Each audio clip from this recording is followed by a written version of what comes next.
Bonjour. À la suite du message de dimanche dernier, j'aimerais parler des prophètes. Je résumerai la prédication de dimanche par cette parole gloire à Dieu et par un verset. Colossiens 1, verset 27 qui dit En effet, Dieu a voulu leur faire connaître la glorieuse richesse de ce mystère parmi les non-juifs, c'est-à-dire Christ en vous, l'espérance de la gloire. La prédication d'aujourd'hui reprendra une partie du texte de dimanche dernier, à savoir 1 Chronique chapitre 16, versets 21 et 22, qui dit ceci, « Mais il, Dieu, ne permit à personne de les opprimer, et il châtia des rois à cause d'eux. Ne touchez pas à mes oints, ou ceux que j'ai désignés par l'onction, et ne faites pas de mal à mes prophètes. » Ce psaume ne s'adresse qu'à des personnes engagées avec Dieu, le peuple de Dieu, Israël à l'époque, l'assemblée des chrétiens nés de nouveau aujourd'hui. Il n'y a qu'eux qui puissent dire gloire à Dieu d'une manière convaincue. Mais c'est aussi à tous qu'il dit ne faites pas de mal aux prophètes, et peut-être aussi à ce même peuple. Je vous propose donc d'y voir un peu plus clair sur la pertinence de cette recommandation. Et d'abord, un prophète, c'est quoi exactement? Comment reconnaître les vrais et les faux? Existe-t-il encore ces prophètes au-delà de l'Ancien Testament? Définition et quelques exemples. Sans prendre le temps d'approfondir, la personne lambda va regarder certains prophètes connus, bien en vue et donner comme traduction du rôle de prophète quelqu'un qui va donner des paroles d'avenir, des prédictions venant de la part de Dieu.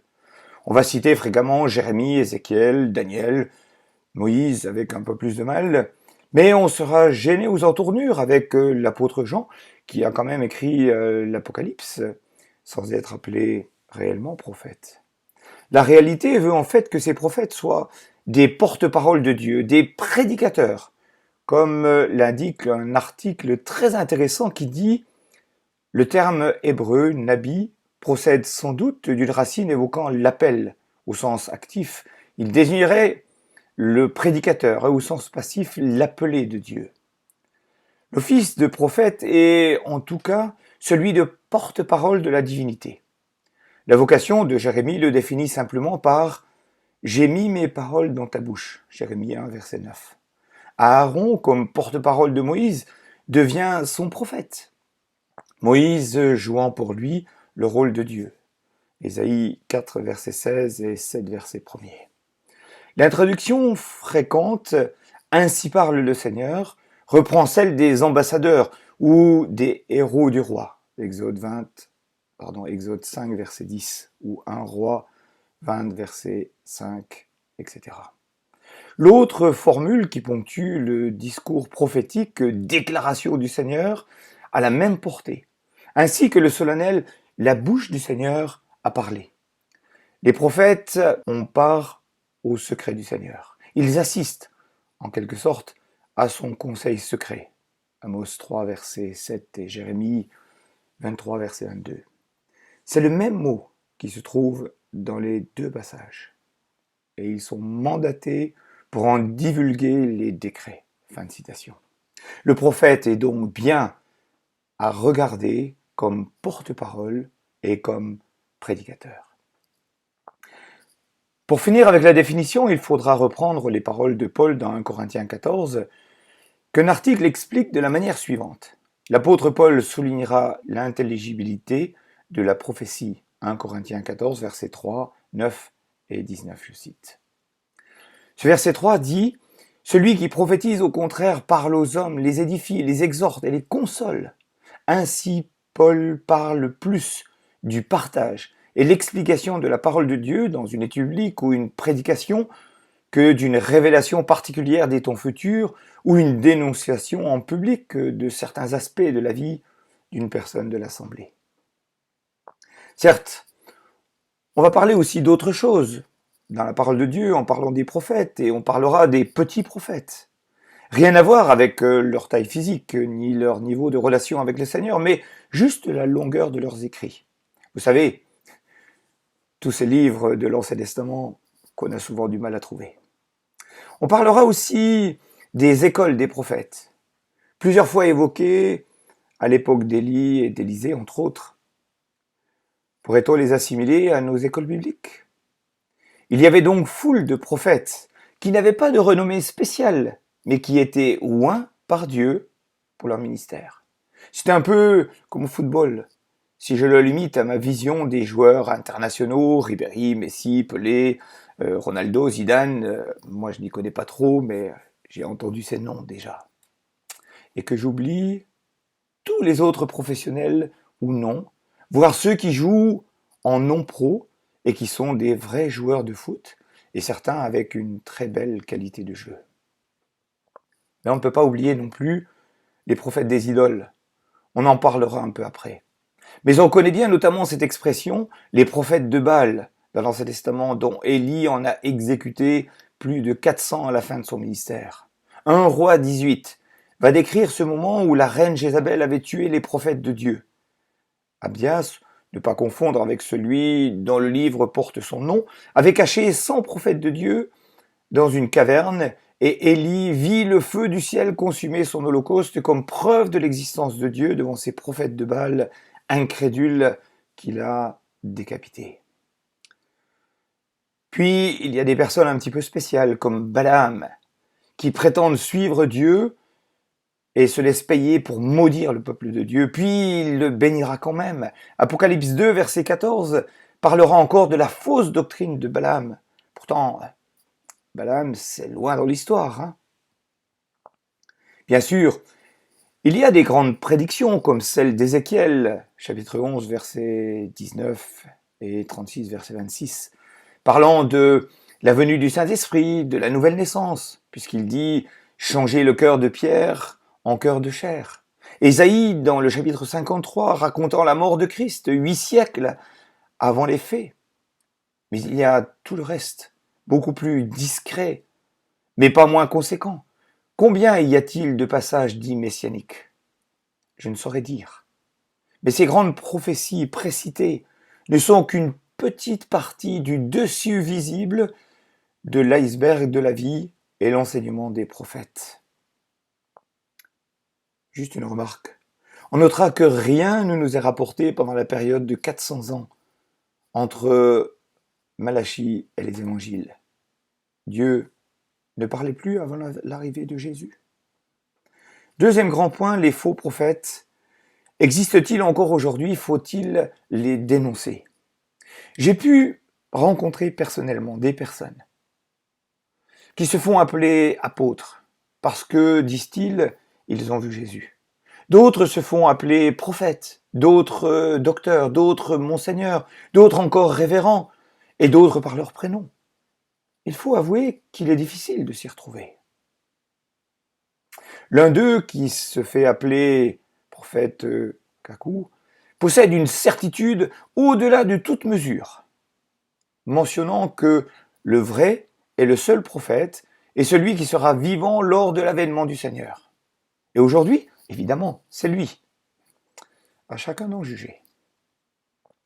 De tout temps, il y a des prophètes d'idoles.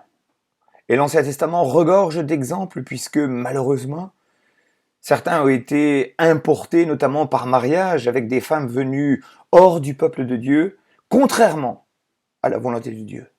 Esdras 9, Néhémie 13 montrent les combats acharnés de ces hommes de Dieu contre leurs contemporains qui n'avaient pas suivi cette règle biblique. Le must se trouvera malheureusement chez Salomon comme un exemple criant. 1 Roi 11, versets 1 à 6 dit « Mais le roi Salomon avait aimé beaucoup de femmes étrangères, outre la fille de Pharaon, des Moabites, des Ammonites, des Édomites, des Sidoniennes, des Hittites, venant des nations au sujet desquelles le Seigneur avait dit aux Israélites « Vous n'irez pas chez eux, et ils ne viendront pas chez vous. Ils inclineraient à coup sûr votre cœur vers leur Dieu. » C'est à eux que Salomon s'attacha, entraîné par l'amour. Il eut 700 princesses pour femmes et 300 concubines, et ces femmes inclinèrent son cœur. Au temps de la vieillesse de Salomon, ces femmes inclinèrent son cœur vers d'autres dieux. Son cœur ne fut pas tout entier avec le Seigneur, son Dieu, comme l'avait été le cœur de David, son père. Salomon suivit Astarté, la déesse des Sidoniens, et Milcom, l'horreur des Ammonites. Salomon fit ce qui déplaisait au Seigneur. Ainsi, se sont aussi formés les hauts lieux de Samarie, dont parle la femme samaritaine dans Jean 4. Ces faux prophètes existent aujourd'hui, sous d'autres noms, certes, jusqu'à être appelés, pour certains, des loups dans la bergerie. Paul luttera sans cesse contre les faux prophètes, et cette lutte fera partie de ses enseignements, notamment à Tite, à Timothée, idem aux Corinthiens, et avec d'autres, avec des termes forts et des descriptions qui nous permettent d'en identifier certains. Ceux qui sèment le trouble dans les familles, ceux qui prescrivent de ne pas se marier, ceux qui viennent avec des enseignements pernicieux, qui sont attachés à l'argent, détournent le sens des Écritures. Apparence de piété, mais reniant ce qui en fait la force, dira Paul dans 2 Timothée 3, verset 5. Il continuera en disant « Éloigne-toi de ces gens-là ».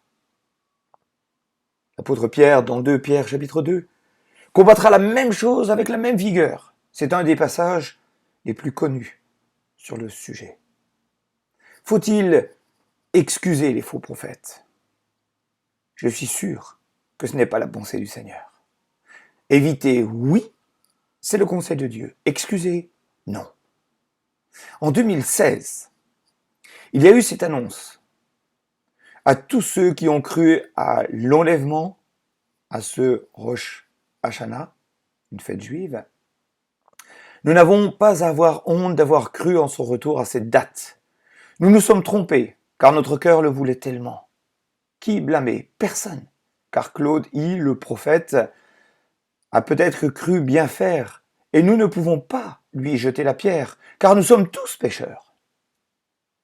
Je peux vous dire aujourd'hui que ce même Claude prédit le 4 juillet 2020 une deuxième vague du Covid-19 pour novembre 2020 et conseille de faire beaucoup de réserves alimentaires. Il n'a pas parlé de papier de toilette. Oh, excusez-moi le mauvais humour. Il écrit, mais au risque de paraître un faux prophète, ou un illuminé, ou ce que vous voulez, je vous recommande de faire des provisions, non pas pour quelques mois, ni même pour 1 an ou 2 ans, mais pour 7 ans. Je conclus que chacun juge. Autre histoire vécue et sordide, il y a plus de 20 ans, je pense, à Nancy, quelqu'un a prophétisé la guérison d'un enfant atteint de leucémie. Plusieurs mois après, je revois André qui m'avait parlé de cette information et je lui demande « Qu'est donc devenu l'enfant en question ?» Sa réponse m'a froissé, offensé le Seigneur quand il a dit « Il est mort, mais la mort est une forme de guérison. C'est une excuse et pas une vérité. » Si on excuse, on ne fait de bien ni aux pseudo-prophètes, ni à ceux qui l'écoutent et qui auraient besoin de revenir à l'essentiel, à savoir Christ, Sauveur et Seigneur. À noter qu'il est souvent difficile de démêler le vrai du faux, j'en conviens. Un bon faux billet est celui qui est proche dans sa taille, dans sa forme, sa texture, sa couleur du vrai. Combien de fois on se fait prendre si on ne fait pas attention, et même en faisant attention. Notez que combien de personnes se sont fait arnaquer par des faux policiers, des faux agents du gaz, des faux facteurs, etc. Le dictionnaire biblique dira « La parole du Seigneur, transmise aux prophètes de diverses manières, est sanctionnée par des signes, par l'accomplissement des prédictions, par la conformité à l'enseignement de la loi. Dieu impute à l'homme son obéissance ou son dédain à l'égard de la parole transmise par ses serviteurs. » Deutéronome 13, versets 2 à 6, 18, versets 18 à 20. Si une prophétie de l'avenir ne se réalise pas, c'est un faux, et tu dois le lapider, dit ce passage de Deutéronome chapitre 13. J'aimerais laisser ce matin quelques indices, 7 points, repris en partie donc de Neil Anderson. 7 questions. La première, Est-ce que cette personne enseigne clairement que Jésus est Dieu? 1 Jean 4, versets 2 et 3. Est-ce que cette personne m'encourage à avoir un comportement qui s'accorde avec ma foi? 1 Jean 2, versets 3 à 6. Pas de grâce bon marché, une vraie pratique du pardon des péchés, etc. Est-ce que la personne enseigne que la Bible est l'autorité finale? Jérémie 23, versets 28 à 31. Est-ce que cette personne a une confiance aveugle dans les miracles? Est-ce que cette personne est particulièrement populaire? 1 Jean 4, verset 5. Est-ce que cette personne persévère? 2 Corinthiens 11, verset 15. Est-ce que cette personne annonce une date précise du retour de Christ? Matthieu 24, verset 36 et les suivants. Le passage que nous avons lu ce matin, troisièmement, dit « Ne faites pas de mal aux prophètes ». C'est Churchill qui aurait dit « Certains considèrent leur chef d'entreprise comme un loup qu'on devrait abattre. D'autres pensent que c'est une vache à lait qu'on devrait traire. Peu ne voient en lui le cheval qui tire le char. » J'ose mettre cette phrase pour deux raisons. Parce que les attaques contre les vrais prophètes, avec le sens large mentionné plus haut, sont le plus souvent perpétrées par des religieux et non par les athées. Pour des raisons qui n'ont rien à voir avec la vérité biblique, mais plutôt sur le confort personnel, des prédictions qui me font du bien, flattent mon ego, vont dans le sens du poil, comme on dit. Parce que le texte auquel nous avons fait référence ce matin, dans ce psaume de David en chronique, est bien un texte qui s'adresse à tout le monde, pas seulement au roi, mais à tous, même au peuple de Dieu. Ne faites pas de mal aux prophètes. Qui a tué les prophètes? Les religieux, la plupart du temps. Qui a maudit les prophètes? Certains rois, qui mentionnaient « Je ne veux pas le consulter, c'est un prophète de malheur ».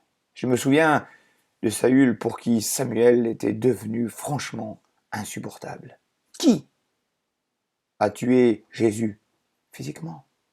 J'aimerais rappeler donc cette parole des vendangeurs qui ont été tués comme représentants du propriétaire, puis ils ont tué le fils dans Matthieu chapitre 21 versets 33 à 43.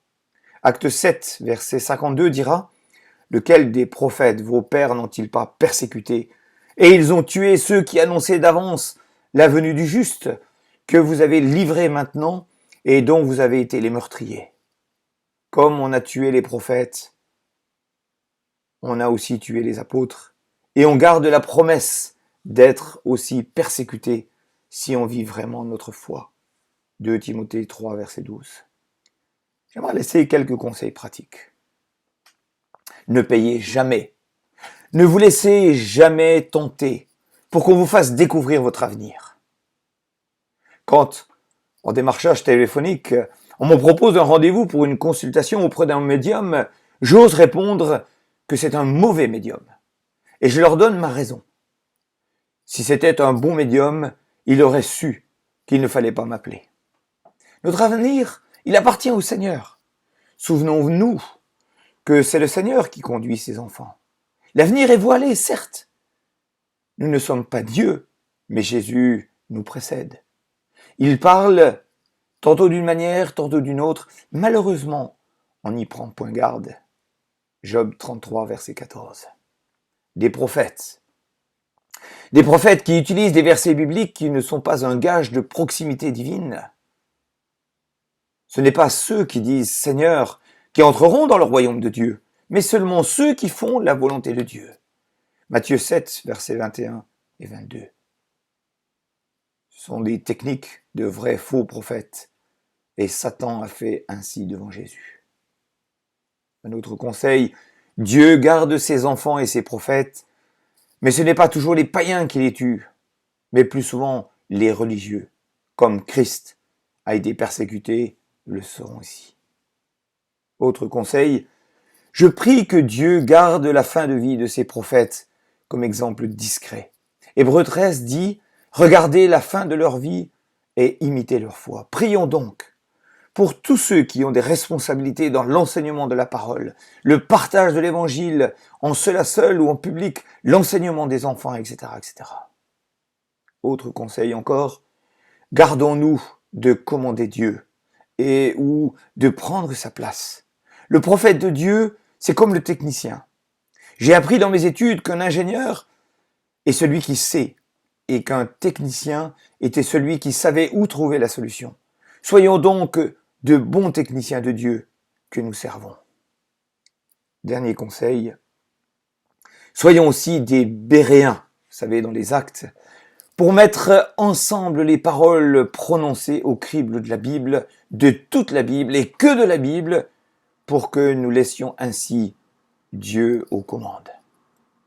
Mais, conclusion, ne limitons pas le rôle de Jésus à un rôle de prophète, parce que, parfaitement homme, il est aussi parfaitement Dieu, parce que mort à la croix, il est ressuscité et vivant aujourd'hui encore. Amen.